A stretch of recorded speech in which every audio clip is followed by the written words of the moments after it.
கரத்தை உயர்த்தி கர்த்தரை ஸ்தோத்திரம் பண்ணுவோமா? ஸ்தோத்திரம் ஸ்தோத்திரம். ஒரு சரணத்தை மட்டும் நம்ம பாடி கர்த்தரை ஆராதிக்க போகிறோம். வானம் பூமி ஒளிந்து போனாலும் உம் வார்த்தைகள் என்றும் மாறாது.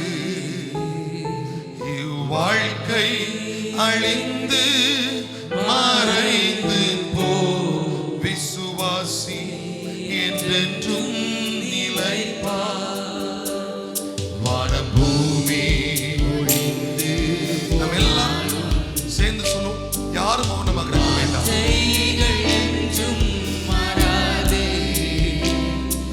இவ்வாழ்க்கை அழிந்து மறைந்து போ, விசுவாசி என்றென்றும் நிலைப்பார்.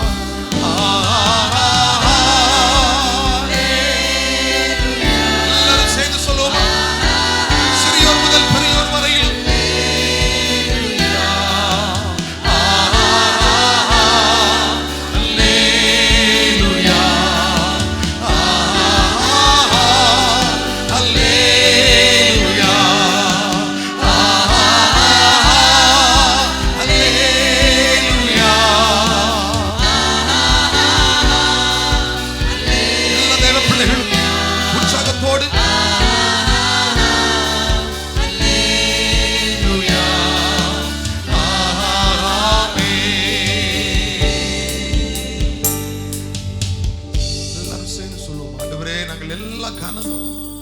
மகிமை நாங்கள் உமக்கு தருகிறோம். ரெண்டு கரத்தை உயர்த்தி, கடந்த வாரம் முழுவதும் எங்களை பாதுகாத்த ஆண்டவர், இந்த வாரத்திலும் கர்த்தர்களை தொடர்ந்து நடத்துவீராக. தேவையான எல்லா நன்மைகளையும் எங்களுக்கு தருவீராக. தடைகள் இல்லாத ஆசீர்வாதங்களை கர்த்தர்களுக்கு தந்து வழிநடத்த வேண்டும் என்று ரெண்டு கரத்தை உயர்த்தி எல்லாரும் கர்த்தரை ஸ்தோத்திரம் பண்ணுவோம். சமீபத்தில் தூரத்தில் இருக்கிற நம்முடைய குடும்பங்களை கர்த்தர் பாதுகாத்துக் கொள்ளும்படி ரெண்டு கரத்தை உயர்த்தி கர்த்தரை ஸ்தோத்திரம் பண்ணுவோம். சொந்தமான வீடு இல்லாத குடும்பங்களுக்கு ஆண்டவர் சீக்கிரமாக ஒரு சொந்த வீட்டை இந்த வருஷத்திலேயே கொடுக்கும்படி அதற்குரிய எல்லா வழிகளையும் வாசல்களையும் தேவனாகிய கர்த்தர் திறந்து தரும்படி கர்த்தரை ஸ்தோத்திரம் பண்ணுவோம். ஸ்தோத்திரம். சபையின் மூலமாக நாம் செய்கிற எல்லா ஊழியங்களையும் ஆண்டவர் பொறுப்படுத்திக் கொள்ளும்படி கர்த்தரை ஸ்தோத்திரம் பண்ணுவோம். ஆபத்துகள், தீமைகள், சோதனைகள், கொடிய வியாதிகள், கொள்ளை நோய்கள் எதுவும் நம்முடைய குடும்பத்தை தாக்கிவிடாதபடி கர்த்தர் ஒவ்வொருவருக்கும் நீடித்த ஆயுசை தந்து நம்மை பலப்படுத்தும்படி ரெண்டு கரத்தை உயர்த்தி அப்பான்னு கூப்பிடுங்க. அப்பா, அகால மரணங்கள் எங்கள் குடும்பத்தில் யாருக்கும் வரக்கூடாது. ஆபத்துகள் எங்கள் குடும்பத்தில் யாருக்கும் வரக்கூடாது. கொடிய வியாதிகள், கொள்ளை நோய்கள் எதுவும் எங்களை சேதப்படுத்தக்கூடாது. ஆண்டவரே, கர்த்தர் அப்படியே நீர் செய்கிறதற்காக உங்களுக்கு ஸ்தோத்திரம். இயேசுவின் நாமத்தில் ஜெபிக்கிறோம் பிதாவே, ஆமென். ஆமென். அமர்ந்து கொள்வோம். கர்த்தருடைய நாமத்தை நாம் மகிமைப்படுத்தும்படி எல்லாரும் சந்தோஷமா ஒரு 3 அல்லே சொல்ல போகிறோம். அல்லேலூயா, அல்லேலூயா, அல்லேலூயா. கர்த்தர் நல்லவர், அவருடைய கிருபை பெரியது. இன்றைக்கும் ஆண்டவன் நம்மோடு பேசுகிற வார்த்தைக்கு நேராக நாம் நம்முடைய வேத புத்தகத்தை திருப்பிக் கொள்ள போகிறோம்.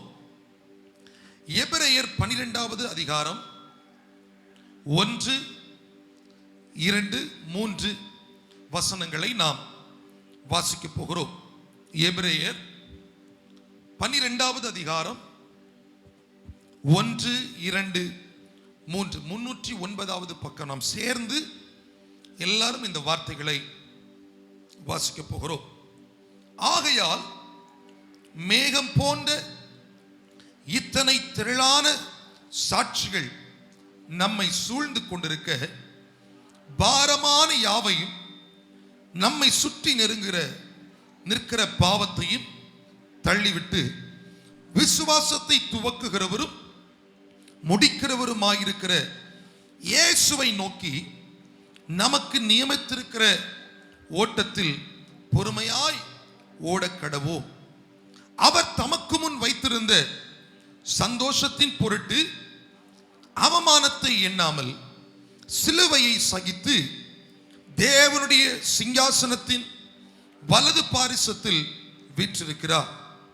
ஆகையால் நீங்கள் இளைப்புள்ளவர்களாய் உங்கள் ஆத்துமாக்களில் சோர்ந்து போகாதபடிக்கு தமக்கு விரோதமாய் பாவிகளால் செய்யப்பட்ட இவ்விதமான விபரீதங்களை சகித்து அவரையே நினைத்துக் கொள்ளுங்கள். 4வது வசனத்தையும் சேர்த்து, பாவத்திற்கு விரோதமாய் போராடுகிறதில் இரத்தம் சிந்தப்படத்தக்கதாக நீங்கள் இன்னும் எதிர்த்து நிற்கவில்லையே என்று இந்த நிருபம் எழுதப்பட்டிருக்கிறது. கரமுயர்த்தலில் சொல்லுங்க அல்லேலூயா. எபிரேயர் நிருபத்தை எழுதினது யார் என்று நமக்கு அபிஷியலா அதிகாரப்பூர்வமா எந்த எழுத்தும் இல்லை. ஆனால் அந்த எழுத்து நடைகள், அதனுடைய வார்த்தை அடுக்குகள், இதெல்லாம் பார்க்கும் பொழுது அப்போஸ்தலனாகிய பவுல் தான் இதை எழுதியிருக்க வேண்டும் என்று வேத ஆராய்ச்சியாளர்கள் சொல்லுகிறார்கள். நம்மாலும் அதை புரிந்து கொள்ள முடிகிறது. இந்த வார்த்தைகளிலே பவுல் என்ன சொல்கிறார்னா, ஆகையால் மேகம் போன்ற இத்தனை திரளான சாட்சிகள் நம்மை சுற்றிலும் இருக்கிறது. எப்படிப்பட்ட சாட்சிகள்? அதற்கு முந்தின அதிகாரத்தில் விசுவாச வீரர்களின் பட்டியலை அங்கே கொடுத்திருக்கிறார்கள். விசுவாசம் எப்படி இருந்தது, அதை தேவ பிள்ளைகள் எப்படி நம்பினார்கள், அதன் மூலமாய் அவர்கள் ஜெயித்த காரியங்கள் என்ன என்னெல்லாம் அதிலே சொல்லப்பட்டிருக்கிறது. அதைத்தான் சொல்லுகிறார், மேகம் போல இத்தனை திரளான சாட்சிகள் நமக்கு சூழ்ந்து கொண்டிருக்க, பாரமான யாவையும் நம்மை சுற்றி நெருங்கி நிற்கிற பாவத்தையும் தள்ளிவிட்டு விசுவாசத்தை துவக்குகிறவரும் முடிக்கிறவருமாயிருக்கிற இயேசுவை நோக்கி நமக்கு நியமித்திருக்கிற ஓட்டத்தில் பொறுமையோட ஓட கடவோம். கரம் உயர்த்தி சொல்லுங்க அல்லேலூயா. இல்ல சத்தமா சொல்லுங்க அல்லேலூயா. உங்க பக்கத்துல பார்த்து கையை பிடிச்சு சொல்லுங்க, கர்த்தர் நமக்கு வைத்திருக்கிற நியமித்திருக்கிற ஓட்டத்தில் பொறுமையோட ஓட கடவோம். ரெண்டு பக்கம் திரும்பி சொல்லுங்க, கர்த்தர் நமக்கு வைத்திருக்கிற ஓட்டத்தில் பொறுமையோட ஓட கடவோம். அல்லேலூயா. யாரா தூங்கிட்டு இருந்தாங்கன்னா தட்டி எழுப்பி கர்த்தருடைய வார்த்தைகளை கேட்பதற்கு அவர்களை உற்சாகப்படுத்துங்க. நல்லா கவனிங்க, இந்த பவுல் எழுதும் பொழுது இந்த இடத்துல ஒரு ஓட்ட பந்தய ஒரு வீரனை குறித்து எழுதுகிறார். இன்னொரு இடத்துல மல்யுத்த வீரனை குறித்து எழுதுகிறார். இப்படி பல உவமைகளை உதாரணங்களாக சொல்லி அப்போஸ்தலனாகிய பவுல் நம்முடைய வாழ்க்கையை, ஆவிக்குரிய வாழ்க்கையை பரலோகத்தோடு நெருக்குகிற ஒரு அனுபவத்தை எளிதாய் புரிந்து கொள்ளுகிறபடி அவர் விளக்கி இருக்கிறார். பிலிப்பியர் 3 வாசிக்கும் பொழுது பின்னானவைகள் எல்லாம் மறந்து முன்னானவைகள் நோக்கி ஓடு அப்படின்னு சொல்றார். ரோமர் 8 என்ன சொல்ற வாசிக்கும் பொழுது அந்த 18ஆம் வசனம் நினைக்கிறேன், அந்த வசனத்தை வாசித்து பார்க்கும் பொழுது இக்காலத்தின் பாடுகள் இனி வரப்போகும் மகிமைக்கு ஒப்பிடத்தக்கவைகள் அல்ல அப்படின்னு அங்கேயும் ஒரு உற்சாக வார்த்தைகளை சொல்கிறார்.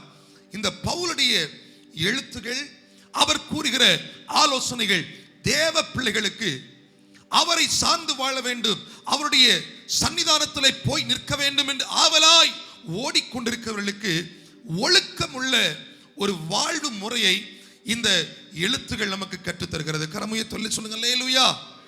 இந்த பவுலுடைய வாழ்க்கையை பார்த்தா நல்ல டிசிப்ளின்டு லைஃப், அப்படின்னா நல்ல ஒழுக்கமான ஒரு வாழ்க்கையை உதாரணமாய் அவர் சொல்லுகிறது மாத்திரமல்ல, சொன்ன ஒவ்வொரு காரியத்தையும் அவர் செய்து காண்பித்திருக்கிறார்.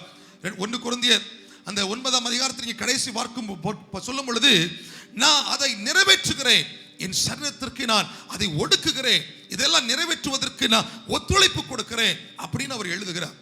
அவர் சொல்லாத செய்யாத எதையுமே அவர் சொல்லல, செய்த அனைத்தையுமே அவர் சொன்ன அனைத்தையும் அவர் செய்திருக்கிறார். இப்படிதான் இந்த அதிகாரத்தில் அவர் உற்சாகப்படுத்தும் பொழுது ஒரு ஓட்டப்பந்தய வீரனை குறித்து அவர் எழுதுகிறார். வேகமாய் இந்த வார்த்தைகளை தியானிக்க கர்த்தர் நமக்கு கிருபை தருவாராக. நல்ல கவனிங்க, 1வது வசனத்தை வாசித்து பார்க்கும் பொழுது அங்கே வேதம் சொல்கிறது, பாரமான யாவற்றையும் அப்படின்னு ஒரு வார்த்தை சொல்கிறது. ஓட்டப்பந்தய வீரர்களை குறித்து நீங்க எத்தனை பேர் ஓட்டப்பந்தய வீரர்களை பார்த்திருக்கிறீங்க? ஓடுகிற மாரத்தான் வீரர்கள், ஓட்டப்பந்தய வீரர்களை பார்த்தவங்க மட்டும் கை தூக்கிங்க பார்க்கலாம். நிறைய பேருக்கு இன்னும் தெரியல. அதனால சீக்கிரமா உங்களை எல்லாம் கூப்பிட்டு வச்சு ஒரு ரன்னிங் ரேஸ் நடத்திடலாமான்னு சொல்லி யோசிக்கிறோம். நிறைய பேருக்கு இன்னும் தெரியல. இன்னும் தெரிந்தவங்க எல்லாம் ஒரு கரம் உயர்த்தி சொல்லுங்க அல்லேலூயா, பிரைஸ் எல்லாம். இங்கே அருமையாய் வார்த்தை சொல்லுகிறது, சகோதரர் கிரியோன் அவங்க இருந்தீங்கன்னா நீங்க கொஞ்சம் முன்னால வந்தா நலமா இருக்கும். ஸ்தோத்திரம். கர்த்தர் நல்லவர். நல்ல கவனிங்க. இங்கே வேதம் சொல்கிறது, நம்மை சுற்றி நிற்கிற சூழ்ந்து கொண்டிருக்கிற பாரமான யாவையும் உதறி விடுங்க. அழகாய் வார்த்தைன்னு சொல்லுது, பாரமான யாவையும் உதறி விடு. ஓட்டப்பந்தய வீரர் நீங்க பார்த்துருக்கிறீங்களா? என்ன போடுவாங்க? நல்ல ஜீன்ஸ் பேண்ட் போட்டிருப்பாங்களா? நல்ல பூட் ஷூ போட்டிருப்பாங்களா? நல்ல உட்லேண்ட் ஷூ, ஒரு 3 கிலோ வெயிட் உள்ள ஷூ போட்டிருப்பாங்களா? இல்ல. நல்ல ஜீன்ஸ் பேண்ட் போட்டு உடம்புல எல்லாம் வெயிட்டை ஏத்திருப்பாங்களா? இல்ல. எது லெகுவா இருக்குமோ அந்த உடைகளைத்தான் அவர்கள் தரித்திருப்பார்கள், தரித்திருக்க வேண்டும். அப்பொழுதுதான் அவங்க வேகமாய் ஓட முடியும். அதான் வேதம் சொல்கிறது, பாரமாய் இருக்கிற யாவையும் அவர்கள் உதற வேண்டும். சகோதரர் ராஜேஷ் பாபு இருக்கிறாங்க, சகோதரர் கிதியோன் இருக்கிறாங்க, 2 பேரும் கொஞ்சம் மேல வாங்க. இவங்க இந்த ஃபுட் கமிட்டியில எல்லா பொறுப்பையும் அவங்க எடுத்து பண்றாங்க. நம்ம அறிவிச்சோம் பாருங்க ஃபுட் கமிட்டி. இதுல முக்கியமா சகோதரர் கிரியோன் அவங்க இருக்கிறாங்க, சகோதரர் ராஜேஷ் பாபு அவங்க துணையா இருக்கிறாங்க. எந்த டவுட் வேணாலும் நீங்க என்ன பண்ணலாம், நாங்க விஜய், சகோதரர் விஜய் இருக்கிறாங்க. இவங்க கூட்டம் முடிந்தப்போ நாங்க இங்கே தான் இருப்போம். இவங்க என்ன பண்ணலாம், நீங்க அணுகலாம். 6 விதமான மெனு கொடுத்துருக்குறாங்க. இதெல்லாம் நீங்க உங்க சந்தேகங்கள் எல்லாம் கேட்கலாம். நல்ல கவனிங்க. இப்போ இவங்க இருக்கிறாங்க, அண்ணன் கிரியோன் இருக்கிறாரு, அண்ணன் ராஜ், கோச்சுடாதீங்க, தப்பு நினைச்சிடாதீங்க. இப்போ 2 பேர் இருக்கிறாங்க. இவங்க 2 பேரும் ஒரு ஓட்ட பந்தயத்தில் ஓடுறாங்க. இவங்க 2 பேரும் இப்போது மாரத்தான் வீரர்கள். இப்போ 2 பேரும் ஓடும்போது யார் இதுல அந்த ஃபினிஷிங் லைன்ல முதலாவது வந்து சேருவாங்க நீங்க நினைக்கிறீங்க? யார் யார் முதலாவது ஓடி வந்து சேருவாங்கன்னு நீங்க நினைக்கிறீங்க? யார்? கொஞ்சம் சொல்லுங்களேன். எல்லாரும் சொல்றாங்க இந்த வலது பக்கமா நிக்கிறவங்கன்னு, அப்படிதானே? அப்போ சகோதரர் கிரியோன் அவங்க முதலாவது ஓடி போய் அந்த ஃபினிஷிங் லைன், அந்த முடிவு கோட்டை வந்து சேர்ந்துருவாங்கன்னு நாம் நினைக்கிறோம். ஏன் நினைக்கிறோம்? எதனால நினைக்கிறோம்? நீங்க எல்லாம் பார்க்கறதா இவர் ரொம்ப ஸ்லிம்மா இருக்கிறாரு, அதனால அவங்க கொஞ்சம் உடல் எடையா இருக்குது, பாரமா இருக்குது, அதனால அவங்க ஓட முடியாது, இவர் ஓடி போய் ஃபினிஷிங் லைன்ல முடிச்சிருவார் அப்படின்னு நாம என்ன பண்றோம், நினைக்கிறோம். அர்ஷித் ஓடி வைக்கமால. இப்போ போட்டி யாருக்குன்னா சகோதரர் கிரியோன் அவருக்கும் அர்ஷித் இவருக்கும். இப்போ இவங்க 2 பேரும் ஓடுறாங்க. நல்லா கவனிங்க. இப்போ இவங்க 2 பேரும் ஓடுனா யார் முதலாவது போய் சேருவாங்க நீங்க நினைக்கிறீங்க? யார்? இப்பவும் இந்த வலது பக்கம் தானா? ஆமா. அப்போ இதுல இருந்து என்ன சொல்லப்படுது, என்ன புரிகிறது? உடலை அந்த அளவை எளிதாய் மாற்றி இருக்கிறவர்கள், கொஞ்சம் பாரத்தை ஏற்றாம இருக்கிறவங்க சீக்கிரமா போய் சேர்ந்துடலாம் அப்படின்னு நாம நினைக்கிறோம். இதுதான் நம்முடைய புரிதல். இப்போ இவங்க 2 பேருமே ஓடுறாங்க. நீங்க முதல்ல சொன்னது போல இவங்க 2 பேருமே ஓடும் பொழுது அவங்க ராஜேஷ் பாபு பின்பதாகவும் சகோதரர் கிரியன் அவர்கள் முன்பதாகவும் ஓடிட்டாங்க. இப்போ என்ன பண்றேன்னா இவனை தூக்கி இவருக்கு தோளுக்கு மேல வைக்கிறேன். அப்படி யாருக்கு மேல? சகோதரர் கிரியோன் அவருக்கு தோளுக்கு மேல வச்சுட்டு இப்போ நீங்க ஓடுங்கன்னு சொன்னா இப்போ யார் முதலாவது வருவாங்க? இப்போ யார் முதலாவது வருவாங்க? சகோதரர் ராஜேஷ் பாபு அவங்க அவங்க விருப்பப்படி அவங்க சொன்னபடியே முதலாவது வந்து சேர்ந்துருவாங்க. ஏன்? இப்போ இந்த ஒரு அடிஷனல் பாரம் யாருக்கு மேல இருக்குது? இவங்க மேல இருக்கு. இந்த பாரத்தை தூக்கிட்டு எளிதா ஓட முடியாது. இந்த பாரத்தை தூக்கிட்டு சீக்கிரமா ஓடி முதல் பரிசை பெற்றுக்கொள்ள போதும் நன்றி முடியாது. இத போலதான் பவுல் என்ன சொல்றாருன்னா, உங்களுக்கு பாரமாய் இருக்கிற யாவையும் உதறி விடுங்கள். அடுத்த வார்த்தை என்ன சொல்றாரு? இந்த பாரத்தை எதற்கு ஒப்பிடுறாரு? உங்களை சுற்றி நிற்கிற, உங்களை நெருங்கி நிற்கிற பாவத்தை தள்ளிவிட்டு. இப்ப இந்த பாரத்தையும் பாவத்தையும் ஒப்பிடுற. நல்லா கவனிக்கணும். அப்போஸ்தலனாகிய பவுல் சொல்லும் பொழுது அந்த பாரத்தை முதலாவது சொல்றாரு, இரண்டாவது கூடவே பாவத்தையும் சொல்லுகிறார். நான் எப்படி ஒருத்தருக்கு தோளுக்கு மேல இன்னொரு பாரத்தை தூக்கிட்டு ஓடுனா அவங்க ஜெயம் எடுக்க முடியாதுன்னு நாம புரிந்தோமோ, இங்க பவுல் என்ன சொல்ற தெரியுமா? பாவத்தை உதறி விட்டு ஓடுங்க. இந்த பாவம் என்ன பண்ணணும்னா வெளியே இருக்கிறது நமக்கு தெரியாது, நமக்கு தோளுக்கு மேல ஏறி இருக்கிறது நமக்கு தெரியாது, ஒரு பாரமா நமக்குள்ள இருக்கிறது நமக்கு தெரியாது. ஆனால் நம்முடைய ஓட்டத்தை அது தடுத்து விடும். எத்தனை பேருக்கு நான் சொல்றது விளங்குது? அல்லேலூயா. முதலாவது சொல்றாரு பாரமான யாவையும் நீங்கள் உதறிவிட்டு ஓடுங்கள். இரண்டாவது அப்படியே சொல்றாரு பாவத்தை உதறிவிட்டு ஓடுங்கள். பாரத்தில் பிரதானமான ஒரு பாரம் இந்த பாவம். பாரத்தில் மிக பிரதானமான ஒரு பாரம் இந்த பாவம். இந்த பாவம் எந்த மனிதனுக்குள்ளே ஏறி இருக்கிறதோ அவர்களுடைய வாழ்க்கை அது கடினமாக்கி விடுகிறது. அவருடைய வாழ்க்கைக்குள்ளே இன்னும் கூடுதலான பாரத்தை கொடுக்கிறது. அவர்கள் வாழ்க்கைக்குள்ளே அவர்கள் தொடர்ந்து ஓடி ஓட்ட பந்தயத்தை நிறைவு செய்யக்கூடாதபடி அவர்களை தடுத்து விடுகிறது இந்த பாவம். அதான் பவுல் சொல்றாரு, பாரமான யாவையும் கூடவே பாவத்தையும் உதறிவிட்டு நீங்கள் ஓடுங்கள். இன்னைக்கு நிறைய பேருக்குள்ள இருக்கிற பிரச்சனை இதுதான். நம்மை தெரியாமலே ஏதோ ஒரு பாவம், ஏதோ ஒரு காரியம் நமக்குள்ளே ஏறி உட்கார்ந்து இருக்கிறதுனாலதான் இந்த பவுல் சொல்றது போல ஓட்டத்தை வெற்றிகரமாய் நாம் ஓடி முடிக்க முடியவில்லை. ஓட்டத்தை எளிதாக நாம் சாதனை செய்வதற்கு முடியவில்லை. ஓட்டத்திலே நாம் அந்த வெற்றி வாகை சூட முடியவில்லை. காரணம், நமக்குள்ளே நம்மை தெரியாமலே ஏறி இருக்கிற ஒரு பாரம். நமக்கு தெரிஞ்சிருந்தா கூட, வெளியே தெரியும்படி இருந்தா கூட யாரை தட்டி விட்டுருப்பாங்க. ஆனா இது தெரியல. நமக்குள்ளே இருக்கிற இந்த பாரங்கள் நம்மை தடுத்து விடுகிறது, நம்மை அந்த ஓட்டத்தை தடை பண்ணி விடுகிறது. ஆண்டவர் தெளிவாய் சொல்கிறார், மகனே, உனக்குள் இருக்கிற பாரத்தை, பாவத்தை உதறிவிட்டு நீ ஓடு. இந்த பாவம் மட்டுமல்ல, இந்த பாரத்தில் பிரதான பாரம் பாவம். இன்னும் அநேக பாரங்களையும் சுமந்து கொண்டிருக்கிறோம். கவலை, ஒவ்வொரு நாளும் கவலை, நாளை தினத்தை குறித்த கவலை கொஞ்சம் பாரமா நம்ம தலைக்கு மேல ஏறி இருக்குது. கடன் என்கிற ஒரு பாரம், ஒரு பாரமாய் நம்முடைய தலைக்கு உள்ள ஏறி இருக்கிறது. அவமானம், உலகத்தின் ஜனங்களால் பழிக்கப்படுகிறது, சோர்வுகள், இதெல்லாம் ஒரு பாரமாய் நமக்கு மேல ஏறி ஏறி ஏறி ஏறி இருக்கிறதுனால கர்த்தர் நியமித்திருக்கிற ஓட்டத்திலே நாம் ஓட முடியாமல் அவைகள் நம்மை தடுத்துக் கொண்டிருக்கிறது. எத்தனை பேருக்கு புரிகிறது? அவங்க மட்டும் இல்லை, சொல்லுங்க அல்லேலூயா. ஆனால் வேதம் என்ன சொல்கிறது தெரியுமா?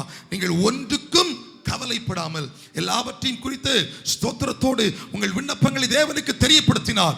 எல்லா புத்திக்கும் மேலான தேவ சமாதானம் உங்கள் உள்ளங்களை நிரப்பும். நம்முடைய இருதயம் சுத்தமா இருக்கணும். நம்முடைய இருதயம் கவலை இல்லாமல் இருக்கணும். நம்முடைய இருதயம் சோர்வுகள் இல்லாமல் இருக்கணும். நாளை குறித்த பயம் இல்லாமல் இருக்கணும். இதெல்லாம் கொஞ்சம் கொஞ்சமா பாரமாய் பாவமாய் நமக்குள்ளே இருக்கிறதுனால் ஓட்டத்தை ஓடுவதற்கு சத்துரு தடுத்து விடுகிறான். வேதம் அழகாய் சொல்கிறது, பாரமான பாவத்தை அதோடு சேர்ந்திருக்கிற பிற பாரங்களை உதறிவிட்டு நீங்கள் ஓடுங்கள். அல்லேலூயா. இது அப்போஸ்தலனாகிய பவுல் மூலமாய் நமக்கு சொல்லப்படுகிற வார்த்தைகள். இரண்டாவதாக அந்த வார்த்தை என்ன சொல்லுது? நீங்கள் இயேசுவை நோக்கி ஓடுங்கள். அந்த வார்த்தை வாசித்து பார்க்கும் பொழுது, விசுவாசத்தை துவக்குகிறவரும் முடிக்கிறவருமாயிருக்கிற இயேசுவை நோக்கி நீங்க ஓடணும். நம்முடைய கண்கள் எங்க இருக்கணும்? இயேசுவை நோக்கி. நம்முடைய கண்கள் எல்லாம், ஓட்ட பந்தய வீரனுடைய கண்கள் எல்லாம் அந்த பினிஷிங் லைனை, எப்படி இந்த முடிவு கோட்டை தான் நோக்கி பார்த்து கொண்டிருக்கிறதோ அதன் மேலேயே அவருடைய கண்கள் இருக்கிறதோ, எப்படி ஓடி முடிப்போம் என்று அதை ஆவலாய் காத்து கொண்டிருக்கிறாரோ, அதே போல நம்முடைய கண்கள் எல்லாம் யார் மேல இருக்கணும்? இயேசுவின் மேல் இருக்க வேண்டும். கரம் உயர்த்தி சொல்லுங்க அல்லேலூயா. நம்முடைய கண்கள் எல்லாம் இயேசுவின், உங்க பக்கத்துல பார்த்து சொல்லுங்க, நம்முடைய கண்கள் இயேசுவின் மேல் பதிந்து இருக்க வேண்டும். Fix your eyes on Jesus. நம்முடைய கண்கள், ரெண்டு பக்கத்திலுமே சொல்லுங்க, நம்முடைய கண்கள் இயேசுவின் மேல் பதிந்திருக்க வேண்டும். அல்லேலூயா. இயேசுக்கு மேல பதிந்திருக்கிற கண்ணு இயேசுவை விட்டு என்னைக்கு மாறுதோ அன்னைக்கு இன்னும் கூடிய பாரம் நமக்கு வருது, இன்னும் கூடிய பிரச்சனை வருது, இன்னும் கூடிய வருத்தங்கள் வருகிறது, இன்னும் ஓட்டம் தடைப்படுகிறது.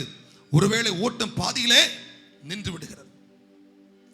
பேதுருவின் வாழ்க்கையை பார்க்கும் பொழுது மத்தேயு 14ஆம் அதிகாரம் 27 அந்த வார்த்தைகளை 26 வாசித்து பார்க்கும் பொழுது, இரவின் 4ஆம் ஜாமத்திலே இயேசு கடல் மேல் நடந்து அவர்களிடத்திலே வந்தார். அவர் கடலில் மேல் நடக்கிறதை சீஷர்கள் கண்டு கலக்கமடைந்து ஆவேசம் என்று சொல்லி பயத்தினால் அலறினார்கள். உடனே இயேசு அவர்களோட பேசி, திடன் கொள்ளுங்கள், நான் தான், பயப்படாதிருங்கள் என்றார். பேதுரு அவர்களை நோக்கி, ஆண்டவரே, நீரையானால் நான் ஜலத்தின் மேல் நடந்து உம்மிடத்தில் வர கட்டளையிடும் என்றார். அதற்கு அவர் வா என்றார். அப்பொழுது பேதுரு படவை விட்டிறங்கி இயேசுவிடத்தில் போக ஜலத்தின் மேல் நடந்தான். காற்று பலமாயிருக்கிறதை கண்டு பயந்து அமிழ்ந்து போகையில், ஆண்டவரே என்னை ரட்சியும் என்று கூப்பிட்டான். நல்ல கரங்களை உயர்த்தி சொல்லுங்க அல்லேலூயா. இப்ப பேதுருக்கு திடீர்னு ஒரு ஆசை, இயேசுவை போல நானும் கடல்ல நடக்கணும், இயேசுக்கு பக்கத்துல போகணும். ஆண்டவரே நீரை ஆனால் நான் வரட்டுமா என்று கேட்டபோது ஆண்டவரும் அதற்கு தடை சொல்லவில்லை, வா என்று சொல்லிவிட்டார். இப்போ கண்கள் யாருக்கு மேல இருக்கணும்? இயேசுக்கு மேல இருக்கணும். ஆரம்பத்தில் இயேசுவை தான் பார்த்தார், இயேசுவை தான் பார்த்து கேட்கிறார், நான் வரட்டுமா? இயேசுவை சொல்றார், நீ வா.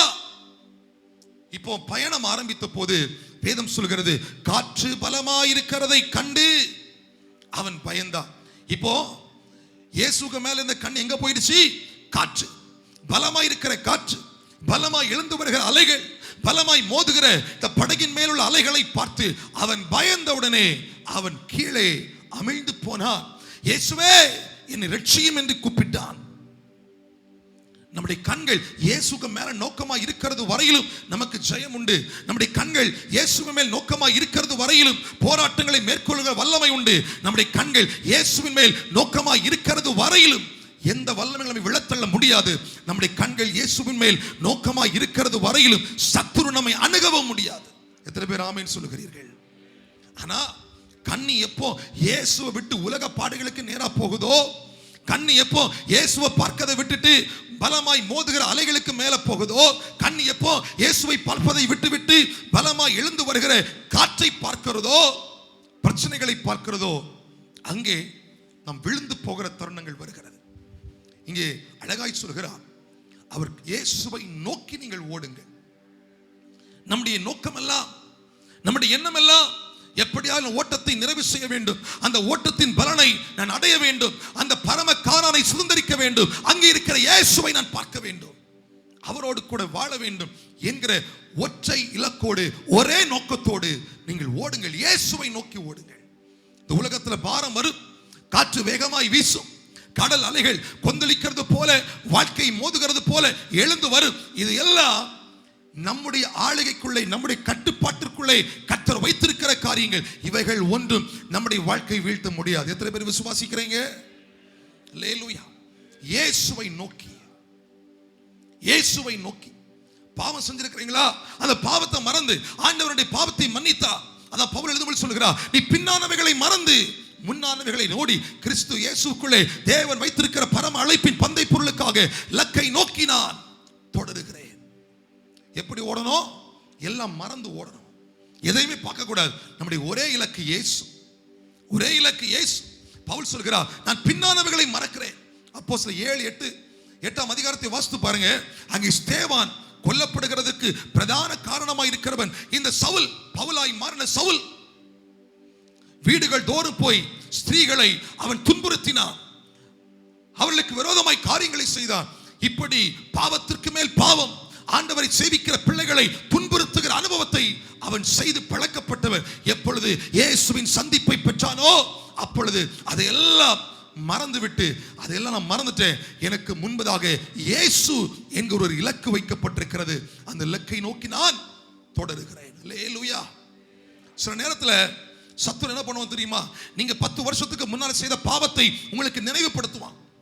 15 வருஷத்துக்கு முன்னால் செஞ்ச பாவத்தை நினைவுபடுத்துவான். நினைவுபடுத்தி சொல்லுவான், நீ இப்படிப்பட்ட ஆள் தானே, இப்போ ரொம்ப பரிசுத்தமான போல நடிக்கிற, இப்போ ரொம்ப நல்லவன போல காட்டுற அப்படின்னு சொல்லி சத்துரு சொல்லுவான். இது அவனுக்கு அவன் கையாளுகிற ஒரு யுக்தி, அவன் செய்கிற ஒரு தவறான வழி, இதை சொல்லுவான். ஆனா அப்படி அந்த காரியத்திற்கு இந்த பவுல் உடன்பட்டிருந்தால் பிரதான பாவிகள் அவன் ஒருவன். அந்த பாவிகளின் பிரதான பாவினான், கொலை செய்வதற்கு காரணமாக இருந்தவன், ஸ்திரீகளை வீடுகள் தோறும் போய் துன்பப்படுத்தினவன், தேவ பிள்ளைகளை அவன் கடினமாய் நடத்தினவன். இதெல்லாம் நினைச்சு பார்த்திருந்தா இந்த 13 நிருபத்தை எழுதுவதற்கு வாய்ப்பில்லாமலே போயிருந்திருக்கோம். இப்போ சொல்றாரு, நான் அதெல்லாம் மறந்துட்டு நான் முன்னானவைகளை நோக்கி ஓடுகிறேன். எனக்கு முன்னால இயேசு இருக்கிறார், எனக்கு முன்னால ஒரு இலக்கு இருக்கிறது, எனக்கு முன்பதாக இயேசுவின் கிருபைகள் வைக்கப்பட்டிருக்கிறது, அதையே நான் நோக்கி ஓடுகிறேன்.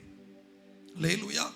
சத்துரு உங்கள் பாவத்தை உணர்த்தும் பொழுது, கடந்த நாட்களிலே நீங்கள் சந்தித்த அல்லது நீங்கள் செய்த தவறான செயல்களை உங்கள் காதுகளை சொல்லி உங்கள் ஓட்டத்தை தடை பண்ணுவதற்கு அவன் பிரயாசப்படுகிற பொழுது நீங்கள் சொல்ல வேண்டிய காரியம் என்ன தெரியுமா? இயேசு கிறிஸ்துவின் இரத்தம் என் சகல பாவங்களையும் நீக்கி என்னை ரட்சித்தது, என்னை சுத்திகரித்தது. அல்லேலூயா. இது சொல்லும் பொழுது சத்துரு ஓடி விடுவான். இயேசுவின் ரத்தத்திற்கு முன்பதாய் அவனால் நிற்க முடியாது. இயேசுவின் ரத்தம் அதிகாரம் உள்ளது, சத்துருக்கு விரோதமாய் கிரியை செய்கிறது. இயேசுவின் ரத்தம் பாவத்தை குறித்து, பழைய வாழ்க்கை குறித்து சத்துரு உங்களுக்கு நினைவுபடுத்துகிற பொழுதெல்லாம் நீங்க சொல்ல வேண்டிய காரியம், எனக்கு முன்பதாய் இயேசு என்கிற ஒரு லெக்கு வைக்கப்பட்டிருக்கிறது, எனக்கு முன்பதாய் இயேசு இருக்கிறார். அதனால நான் பின்னானவைகளை மறந்து எனக்கு முன்பதாய் வைக்கப்பட்டிருக்கிற லெக்கை நோக்கி நான் ஓடுவேன், நான் ஓடிக்கொண்டே இருப்பேன். இயேசுவை நோக்கி ஓடணும். அல்லேலூயா. கரமுயர்த்தி சொல்லுங்க அல்லேலூயா. இயேசு, அவரை நோக்கி ஓடணும். மூன்றாவதாக அந்த வார்த்தை அழகாய் சொல்லுகிறது, நமக்கு நியமித்திருக்கிற ஓட்டத்தில் பொறுமையோட ஓடக்கூடும். ரெண்டு பக்கம் பார்த்து சொல்லுங்க பார்க்கலாம். உங்களுக்கு நியமித்திருக்கிற ஓட்டத்தில் பொறுமையோட ஓடக்கடவும். எல்லாரும் சொல்லுங்க, யாரும் சொல்லாம இருக்க, எல்லாரும் சொல்லுங்க, உங்களுக்கு நியமித்திருக்கிற ஓட்டத்தில் பொறுமையோட ஓடக்கடவும். அல்லேலூயா. எல்லாருக்கும் ஒவ்வொரு ஓட்டம், ஒவ்வொரு வழி கர்த்தரால் தீர்மானிக்கப்பட்டிருக்கிறது. எத்தனை பேர் ஆமென் சொல்லுகிறீர்கள்? எல்லாருக்கும் ஒவ்வொரு வழி தீர்மானிக்கப்பட்டிருக்கிறது. இதுல யோவான் 21வது அதிகாரம், கடைசி அதிகாரம், அதிலே பார்க்கும் பொழுது ஆண்டவராகிய தேவன் பேதுருவை பார்த்து சொல்கிறார். பேதுருவை பார்த்து சொல்றாரு, நீ இள வயதுள்ளவனாய் இருந்த போது, 18ஆம் வசனம், உன்னை நீயே அறை கட்டி கொண்டு உனக்கு இஷ்டமான இடங்களில் நடந்து தெரிந்தாய். நீ முதிர் வயதுள்ளவனாகும் போது உன் கைகளை நீட்டுவாய், வேறொருவன் உன் அறையை கட்டி உனக்கு இஷ்டமில்லாத இடத்திற்கு உன்னை கொண்டு போவான் என்று மெய்யாகவே உனக்கு சொல்கிறேன். இவ்விதமாய் மரணத்தினாலே அவன் தேவனை மகிமைப்படுத்த போகிறான் என்பதை குறிக்கும்படியாக இப்படி சொன்னார். அவர் இதை சொல்லிய பின்பு அவனை நோக்கி, என்னை பின்பற்றி வா என்றார். பேதுருவை பார்த்து என்ன சொல்றாரு? நீ என்னை பின்பற்றி வா. நல்ல கவனிங்க, உங்களை பார்த்து யாராவது சொன்னா நீ என்னை பின்பற்றி வான்னு சொன்னா நீங்க என்ன பண்ணுவீங்க? அவங்க பின்னால போவீங்க, அப்படிதானே? இவர் பேதுரு ஆண்டவரை பார்த்து கேட்கிறார். ஆண்டவர் பேதுருவை பார்த்து நீ என்னை பின்பற்றி வா என்று சொன்ன உடனே இவர் போயிருந்திருக்கணும். ஆனா இவர் என்ன சொல்றாரு? பேதுரு திரும்பி பார்த்து, இயேசுவுக்கு அன்பாயிருந்தவனும் ராபோஜன பண்ணுகையில் அவர் மார்பிலே சாய்ந்து, ஆண்டவரே உம்மை காட்டிக் கொடுக்கிறவன் யார் என்று கேட்டவனும் ஆகிய சீஷன் பின்னே வருகிறதை கண்டு, அவனை கண்டு பேதுரு இயேசுவை நோக்கி, ஆண்டவரே இவன் காரியம் என்ன என்று கேட்டான். இப்ப ஆண்டவர் பேதுருவை தானே கூப்பிட்டாரு, பேதுரு தானே போயிருந்திருக்கணும். இப்ப என்ன சொன்னாரு? பின்னால திரும்பி பார்க்கிறாரு, சீஷன் இருக்கிறாரு யோவானை பார்த்து கேட்கிறாரு, ஆண்டவரே என்ன கூப்பிட்டீங்க, இவன் காரியம் என்ன? இந்த பேதுரு பாருங்க, எல்லா காரியத்திலையும் ஒரு முந்திரி கோட்டை போல முந்திக்கிட்டே இருப்பார், எல்லா காரியத்திலையும் ஆவேசப்பட்டுட்டே இருப்பார். கடல்ல டப்புன்னு இறங்கி போயிட்டாரு. திடீர்னு பார்த்தா இயேசுவை பிடிக்க வந்து ஒருத்தர் காதை வெட்டிட்டாரு. நான் மறுதலிக்க மாட்டேன்னு சொல்லி அவரே சொல்லிட்டாரு, 3 தடவை மறுதலிச்சிட்டாரு.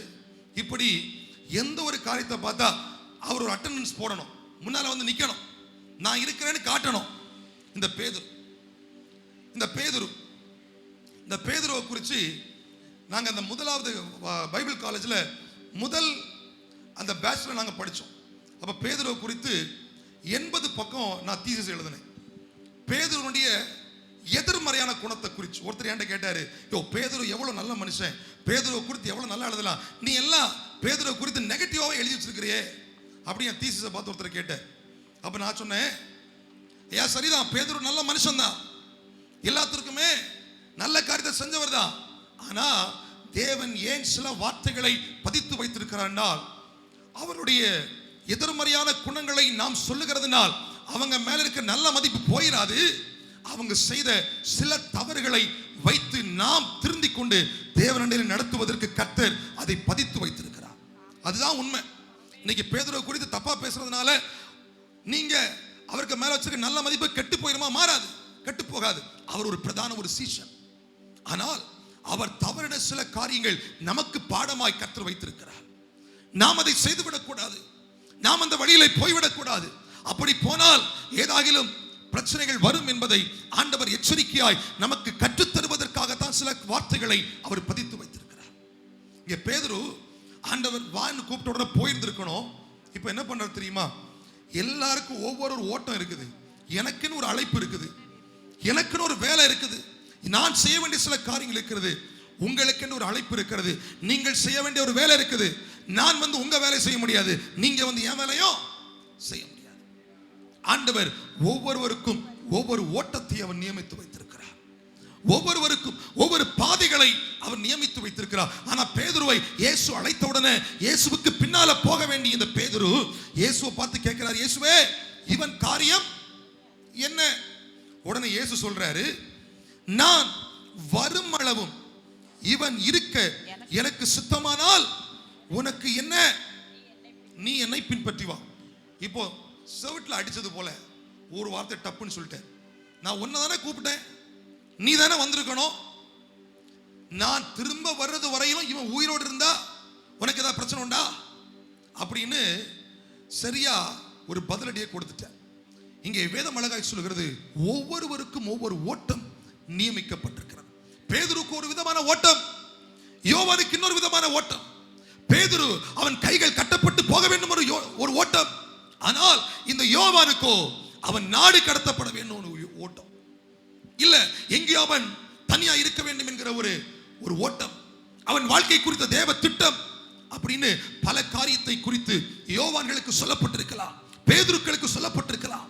ஒவ்வொருவருக்கும் தேவன் ஒவ்வொரு ஓட்டத்தை அவன் நியமித்து வைத்திருக்கிறார். நமக்கு நியமித்த ஓட்டம் எதுவோ அதுல தான் நாம ஓடணும். இன்னொரு ஓட்டத்தை பார்க்க கூடாது. பேதுருவை கர்த்தர் அழைத்தால் பேதுரு போகணும், யோவான் போக கூடாது. யோவானை கர்த்தர் அழைத்தால் யோவான் போகணும், பேதுரு போக கூடாது. கர்த்தர் நமக்கு நியமித்திருக்கிற ஓட்டத்திலே பொறுமையாய் ஓட கடவுள். 2 நாளாகமத்திலே நீங்கள் வாசித்து பார்க்கும் பொழுது 26ஆம் அதிகாரம் 16 முதல் 19 வசனத்திலே உசியா ராஜாவை குறித்து வேதம் சொல்கிறது. உசியா ராஜாவுக்கு ஒரு அழைப்பு. அவன் ராஜா, அவன் செய்ய வேண்டிய காரியத்தை தான் செய்யணும். ஆனால் ஆசாரிகள் செய்ய வேண்டிய காரியத்தை தூபம் காட்டும்படி அவன் பலிபீடத்தில் ஏறுகிறான். அவரை சுற்றி இருக்கிற ஜனங்களா சொல்றாங்க, இது ஆசாரியனுக்கு அடுத்த வேலை, உம்முடைய வேலை அல்ல, இது உமக்கு குறித்த ஓட்டம் அல்ல, இது உமக்கு நியமித்த காரியம் அல்ல, நீங்க செய்யக்கூடாது. சொல்றான், என்ன வருது பார்த்துக்கலாம்.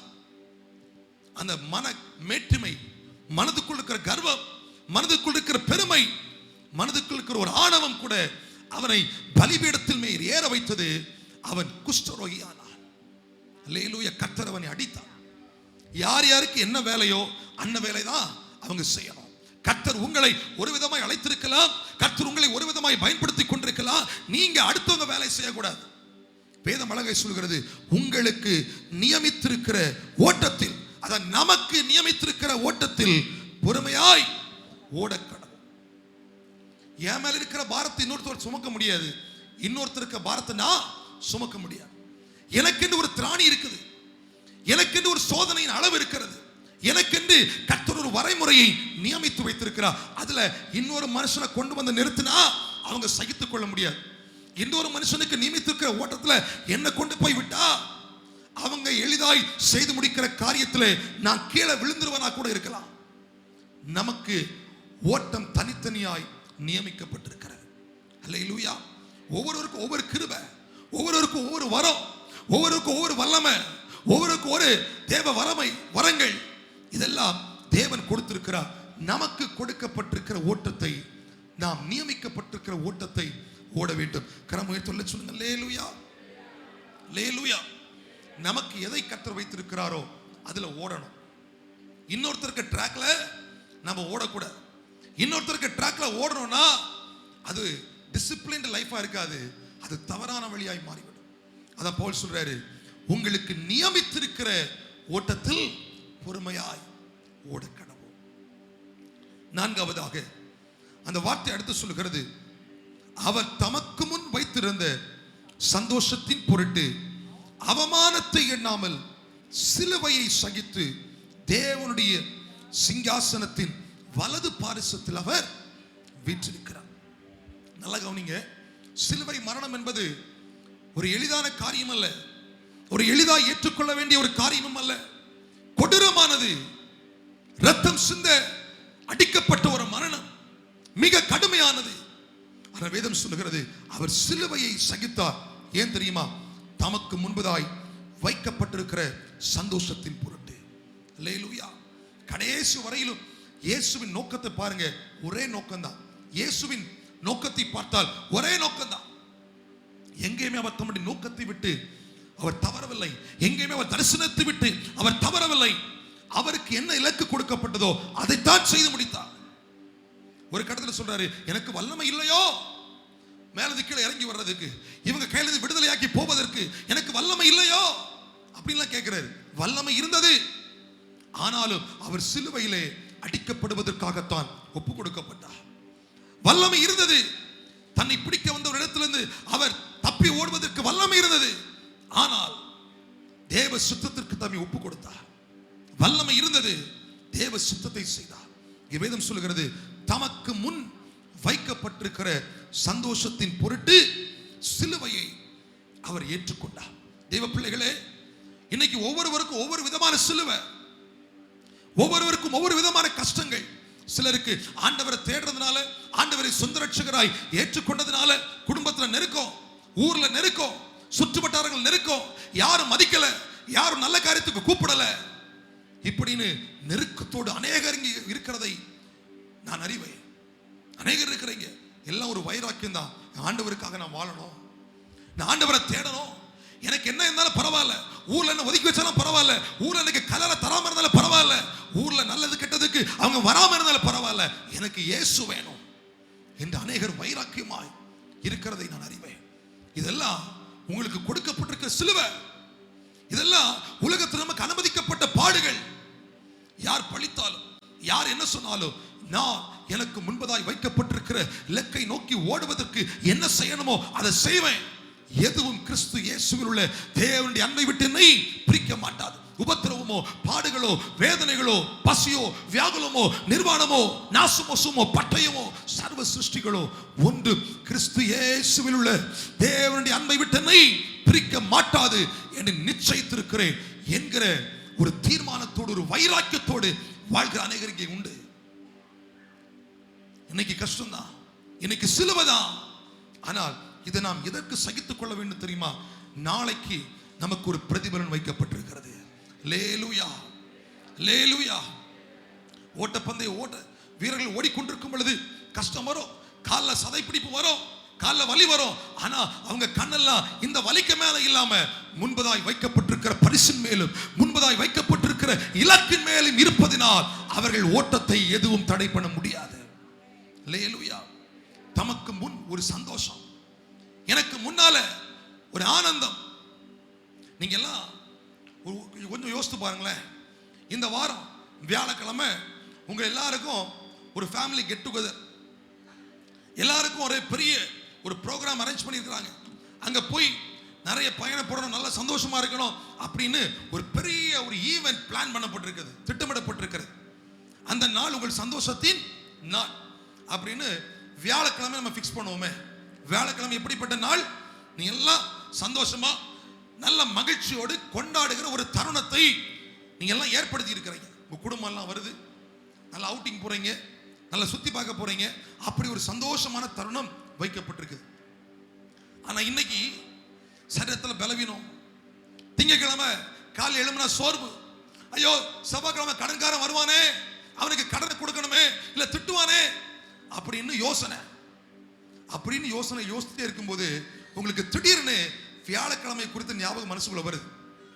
வியாழக்கிழமை சந்தோஷமா இருக்க போறோம், வியாழக்கிழமை மகிழ்ச்சியா இருக்க போறோம் அப்படின்னு அந்த சந்தோஷத்தின் நாளை மனதிலே கொண்டு வந்த உடனே இன்னைக்கு இருக்கிற கஷ்டம் எல்லாம் மறைந்து போயிடுச்சு, இன்னைக்கு இருக்கிற வேதனை எல்லாம் மறைந்து போச்சு, இன்னைக்கு சரீரத்தில் இருக்கிற நோய் எல்லாம் காணாம போயிடுச்சு, இன்னைக்கு வந்த பிரச்சனை எல்லாம் ஓடி போயிட்டு. ஏன்னா நமக்கு முன்னால இன்னொரு பெரிய சந்தோஷம் வைக்கப்பட்டிருக்கிறது. நமக்கு முன்னால தேவன் வைத்திருக்கிற மிகப்பெரிய ஒரு ஆசீர்வாதம் வைக்கப்பட்டிருக்கிறது, மிகப்பெரிய அந்த லக்கு வைக்கப்பட்டிருக்கிறது. அதை தான் வேதம் சொல்லுகிறது, நமக்கு முன் வைக்கப்பட்டிருக்கிற அந்த சந்தோஷத்தின் பொருட்டு அவமானத்தை எண்ணாமல் சிலுவையை சகித்தார். எப்படி? இன்னைக்கு எனக்கு கஷ்டம் தான், இன்னைக்கு எனக்கு வேதனை தான், இன்னைக்கு எனக்கு கவலை தான், கடனை குறித்து பயம் தான், எதிர்காலத்தை குறித்து பயம். ஆனா நான் ஓடிட்டு இருக்கிற பாதை சரியான பாதை தான். எனக்கு வருகிற நாட்களில் ஒரு மிகப்பெரிய ஒரு ஆசீர்வாதமும் சந்தோஷமும் வரப்போகுது. எனக்கு ஒரு சந்தோஷம் வைக்கப்பட்டிருக்குது. அதை நினைச்சு நான் இன்னைக்கு பாட அனுபவிக்கிறேன்.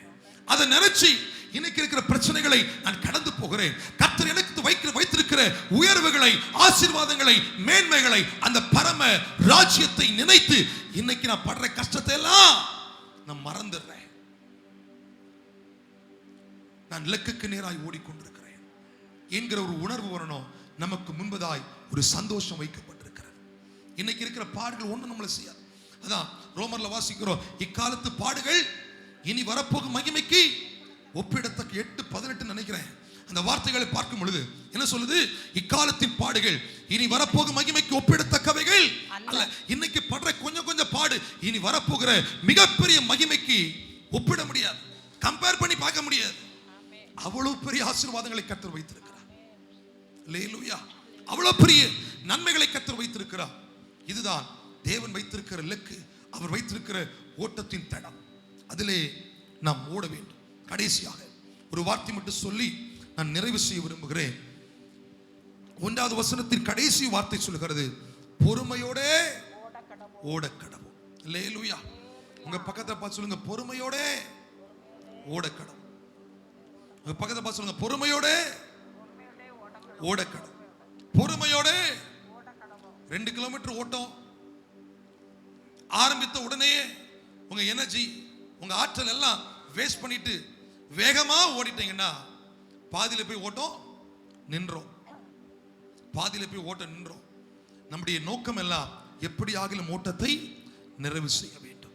எப்படி ஆகிலும் இந்த பரிசுத்தத்தை காத்து இதுவரை நம்ம ஆவலாய் காத்து கொண்டிருக்கிற அந்த பரலோக ராஜ்யத்தை நாம் பெற்றுக்கொள்ள வேண்டும். இன்னைக்கு ஏன் நம்ம சபைக்கு வர்றோம்? ஏன் வேதம் வாசிக்கிறோம்? ஏன் ஜெபம் பண்றோம்? இதற்கு ஆவிக்குரிய ஐக்கியம், இதெல்லாம் ஒரே காரணம் தான். அந்த பரலோகத்துக்கு நம்மை இந்த வார்த்தைகள் கொண்டு போய் சேர்க்கணும். அந்த பரலோகத்துக்கு நாம போய் சேரணும். இதை தவிர வேற நோக்கமே யாருக்கும் இல்லை. இதை தவிர வேற நோக்கமே இல்லை. இது இந்த ஒரு காரியத்துக்காக தான் அத்தனை பேர் இன்னைக்கு ஆலயத்துக்குள்ள வந்திருக்கிறோம். எப்படி ஆகிலும் நான் இயேசுவை சந்திக்க வேண்டும். எப்படி ஆகிலும் அவர் வரும் பொழுது அவரோடு நான் எடுத்துக்கொள்ளப்பட வேண்டும், சேர்க்கப்பட வேண்டும். எப்படி ஆகிலும் அந்த பரம கானான், அந்த இலக்கு, அந்த பந்தய பொருள் எனக்கு சொந்தமாக வேண்டும் என்கிற ஒரே நோக்கத்திற்காகத்தான் இத்தனை பிரயாசம். ஆலயத்துக்கு வர்றோம், ஜெபம் பண்றோம், வேதம் வாசிக்கிறோம், காணிக்கை கொடுக்கிறோம், ஊழியத்தை தாங்குறோம். இதெல்லாம் நம்மை பரிசுத்தமாய் காத்துக்கொள்வதற்கு. எப்படியோ ஓட்டத்தை நாம என்ன பண்ணணும்? முடிக்கணும். வேதம் சொல்லுகிறது, பவுல் எழுதும் பொழுது 1 கொரிந்தியர் 9:27 நினைக்கிறேன், அதுல சொல்றாரு, நீங்கள் பெற்றுக்கொள்ளத்தக்கதாய் ஓடுங்க. எப்படி ஓடணுமா? பெற்றுக்கொள்ளத்தக்கதாய் ஓடணும். ஓட்டத்தை முடிக்கணும், பொறுமையோடு ஓடணும். எடுத்த வேகத்துல ரொம்ப வேகமா ஓடினா பாதியில் எங்கேயோ போய் நின்றோம். அமைதியா கொஞ்சம் பொறுமையா எப்படியாக ஓட்டத்தை முடிக்கணும், ஓடி முடிக்கணும். அதுதான் கர்த்தர் நமக்கு நியமித்திருக்கிற பாதை. எப்படியாக பரலோகத்துக்கு போயிடணும். எப்படியாகிலும் ஆண்டவரை சேவித்து அவருடைய நாமத்தை தொழுது அவரை பின்பற்றி வார்த்தைகளை கேட்டு பரிசுத்தமாய் வாழ்ந்து எப்படியாகிலும் அந்த ஓட்டத்தை நிறைவு செய்யணும் பரலோகத்தில் போய். அதுதான் நம்முடைய இலக்காய் இருக்க வேண்டும். அல்லேலூயா. பொறுமையோட ஓட கடவோம். பொறுமையோட பொறுமையோட நம்ம ஓடிட்டு இருக்கும் பொழுது பக்கத்துல நிறைய பேர் கை தட்டுவாங்க. நல்லா வேகமா ஓடுற, நீ முதல்ல ஓடுற. உங்க கவனம் அங்கே இங்கேயுமா போயிடக்கூடாது. உங்க ஓட்டம் எல்லாம் லெக்குக்கு மேல இருக்கணும். பொறுமையோடு ஓடுங்க. சத்துரு உங்களை சோதிக்கிற பொழுது அங்கே சோர்ந்து போயிடாதீங்க. கர்த்தர் எனக்கு பலன் தருவா, தொடர்ந்து ஓடுவேன். பொறுமையோடு ஓடுங்க. எப்படி ஆகிலும் நம் ஓட்டத்தை நிறைவு செய்ய வேண்டும். கரம் உயர்த்தி சொல்லுங்க, அல்லேலூயா. ஒரு உண்மை சம்பவத்தை சொல்லி நான் நிறைவு செய்ய விரும்புகிறேன். கிட்டத்தட்ட ஒரு 7-8 வருஷத்துக்கு முன்னால் இந்த வார்த்தை கதையை ஒரு காலம் சொல்லியிருக்கேன்னு நினைக்கிறேன். புதுசா வந்தவங்களுக்கெல்லாம் ஞாபகம் இருப்பதற்கு வாய்ப்பு இல்லை, தெரிஞ்சிருக்க வாய்ப்பு இல்லை. நான் மறுபடியும் சொல்றேன். 1968 வருஷம் மெக்சிகோ நாட்டில் ஒலிம்பிக் நடைபெற்றது. மெக்சிகோ நாட்டில் தேசத்தில் ஒலிம்பிக் போட்டி நடைபெற்றது 1968.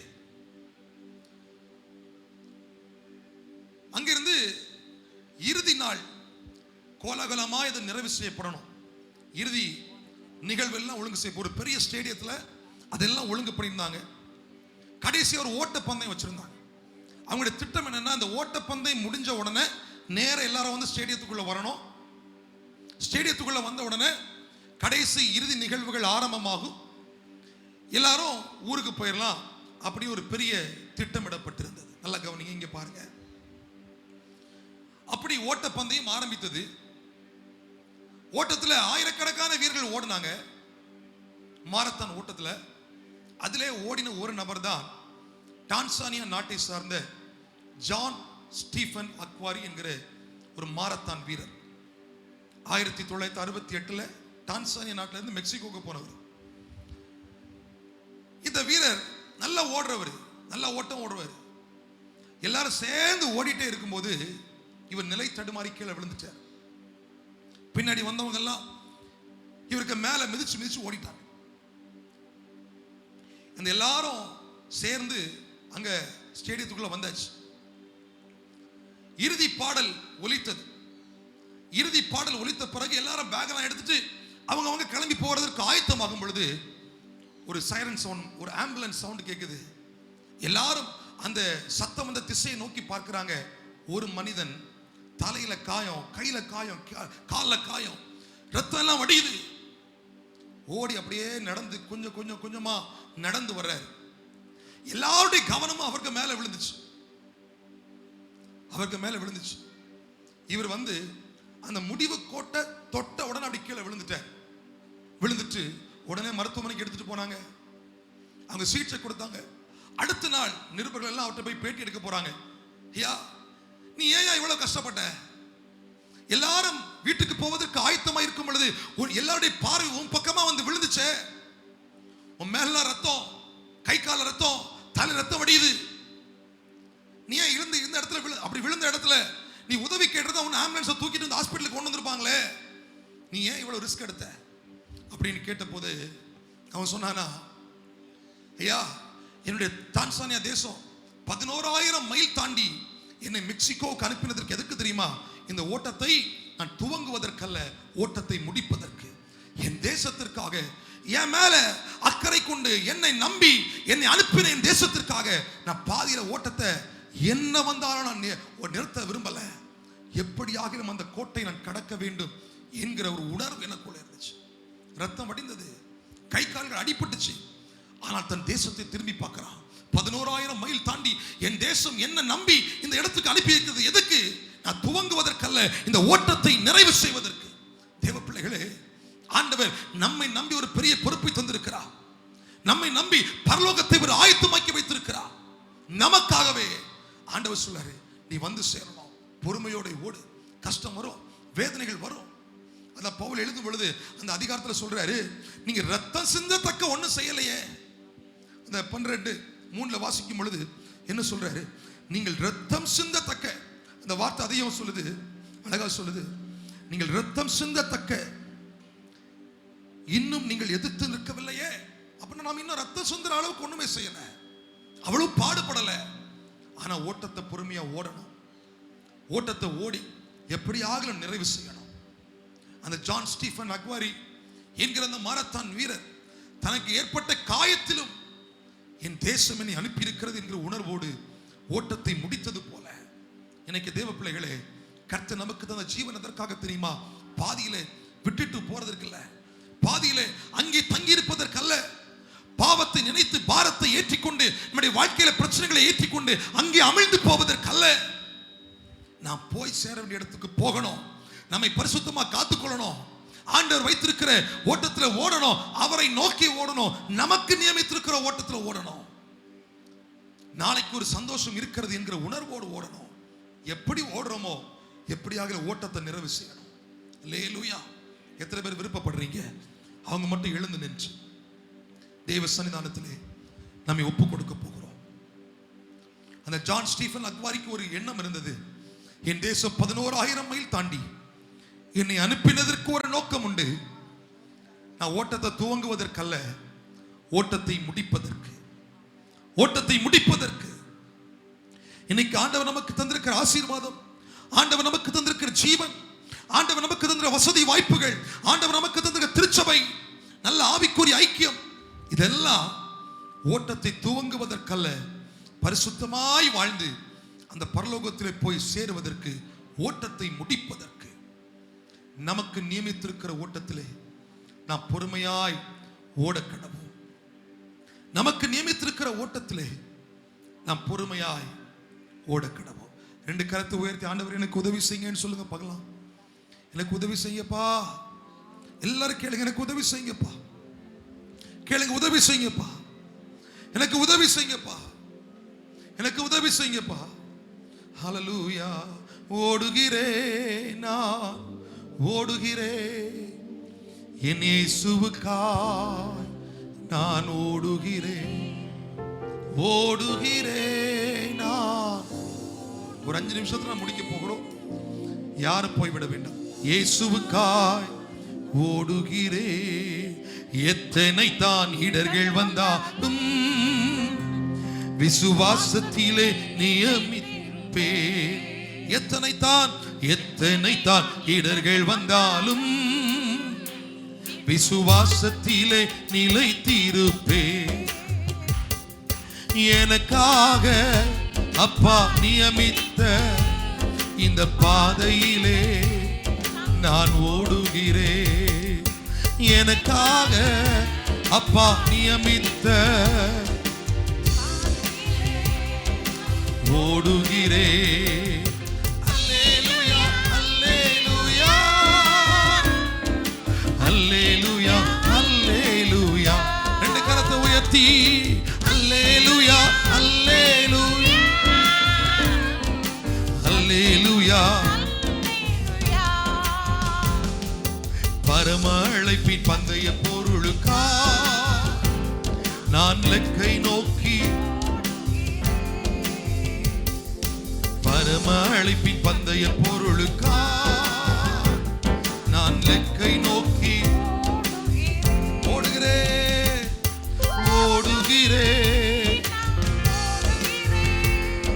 என் இயேசுவுக்கா ஓடுகிறேன், இயேசுவுக்கா. நல்ல கரங்களை தட்டி எல்லாரும் நம்மை நாமே அர்ப்பணித்து, யாரும் மௌனமாக இருக்க வேண்டாம். நல்ல உற்சாகத்தோடு ஜெபம் பண்ணுங்க. ஆண்டவரே, அந்த பரம அழைப்பின் பந்தய பொருளுக்காக அந்த இலக்கை நோக்கி நான் ஓடுகிறேன். ஹல்லேலூயா. ஆண்டவரே, நான் பாவத்தை உதறிவிட்டு, பாரத்தை உதறிவிட்டு, கர்த்தர் எனக்கு நியமித்திருக்கிற ஓட்டத்திலே என் இயேசுவை நோக்கி நான் ஓடுகிறேன், எனக்கு உதவி செய்யுங்கன்னு சொல்லி கேட்கிறவங்க 2 கரத்தை உயர்த்தி தட்டி எல்லாரும் ஆண்டவரை ஸ்தோத்திரம் பண்ணுங்க. எல்லாரும் கர்த்தரை ஸ்தோத்திரம் பண்ணுங்க. ஆண்டவரே, எது வந்தாலும் என்னுடைய ஓட்டத்தை தடுத்து விடக்கூடாது. என் கண்கள் எல்லாம் என் இயேசுவின் மேல் இருக்க வேண்டும் அப்பா. என் கண்கள் எல்லாம் உலகத்தின் மேல் அல்ல, பாவத்தின் மேல் அல்ல, ஆண்டவரை காற்றின் மேல் அல்ல, அலைகள் மேல் அல்ல, உபத்திரவங்கள் மேல் அல்ல, வியாகுலத்தின் மேல் அல்ல, எதிர்ப்புகள் மேல் அல்ல. என் கண்கள் என்னை விடுவிக்கிற இயேசுவின் மேல் இருக்கணும். என் கண்கள் கர்த்தரையே நோக்கி பார்க்கணும். ஜெபிங்க, ஜெபிங்க. எல்லாரும் கேளுங்க. எங்களுக்கு நியமித்திருக்கிற ஓட்டத்துல நாங்க ஓடணும். மற்றவர்கள் எப்படி ஓடுறாங்க, அவங்க வாழ்க்கை எப்படி இருக்குது, அவங்க ஜீவியம் எப்படி இருக்குது, அவங்க நிலைமை எப்படி இருக்குது என்று நாங்க பார்க்க விரும்பல. எங்களுக்கு என்று கர்த்தர் தந்த தரிசனம், எங்களுக்கு என்று கர்த்தர் நியமித்த பாதை, எங்களுக்கு என்று கர்த்தர் காண்பித்த வழிகள், இதிலே நாங்கள் ஓட, எங்களுக்கு நியமித்த வாழ்க்கையில அந்த பாதையை நாங்கள் ஓட எங்களுக்கு உதவி செய்யுங்கப்பா. உதவி செய்யுங்க, உதவி செய்யுங்க. எங்களுக்கு முன்பதாய் வைக்கப்பட்டிருக்கிற சந்தோஷத்தின் பொருட்டு இன்றைக்கு நாங்கள் அனுபவித்துக் கொண்டிருக்கிற போராட்டங்களை மறந்து தொடர்ந்து ஓட எங்களை பலப்படுத்தும் அப்பா. இறுதியாக நாங்கள் பெருமையோடு ஓடி எப்படியாகிலும் அந்த இலக்கை அடைய எங்களுக்கு உதவி செய்யுங்கன்னு சொல்லி கேட்கிறவங்க 2 கரத்தை உயர்த்தி நிற்கும் பொழுது அப்படி போதகர் உங்களுக்காக ஜெபிப்பார்கள்.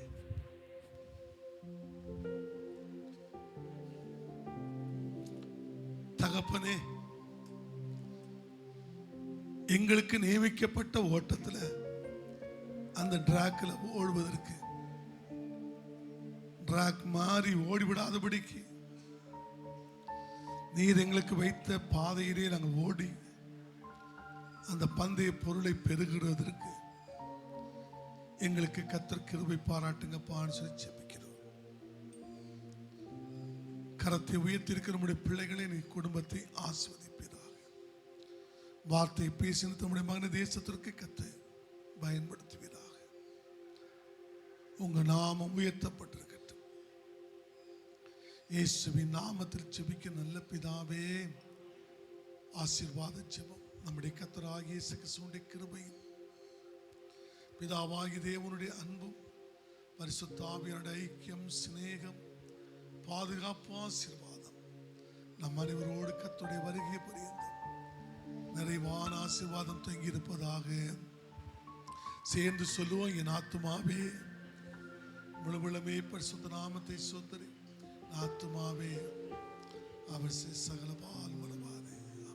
அல்லேலூயா, அல்லேலூயா.